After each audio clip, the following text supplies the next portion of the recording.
ఈ scheme implement చేయాలంటే మనకు భగవద్గీత కాంటూర్స్ ఇవి నా జేబులో ఉందో పుస్తకం. ఇది తెలంగాణ కాంటూర్ యొక్క పుస్తకం.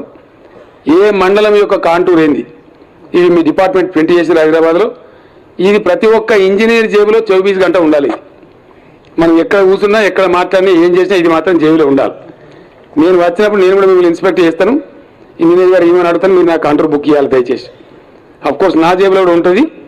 కానీ మరి అంత దీక్షతోని అంత మొండిపడుతో చేస్తే తప్ప ఇది సాధ్యం కాదు. ఇనీషియల్గా భయం అనిపిస్తుంది. నేను ఈ స్కీమ్ మొదలుపెట్టినా కూడా నన్ను చాలామంది అవమానపరిచారు. ఈయన గుట్టకెంటికి కట్టింది అవుతుందా పోతుందా అన్నారు. నేనన్నా మంచి మాట, దేవుడు ఉన్నాడు, నాకు సిన్సియారిటీ ఉంది, చూద్దాం అనుకున్నాం. అవి నరసింహరావు గారు హెడ్ ఆఫీస్లో ఉండ్రి. ఎప్పటికప్పుడు చాలా కష్టపడి పనిచేస్తే దీన్ని సుసాధ్యం చేసినాం. ఇక్కడ ప్రజలు ఇక్కడ హ్యాపీగా ఉన్నారు, ఇప్పుడు ఇబ్బంది లేకుండా ఉన్నారు. మనం చాలా కష్టపడి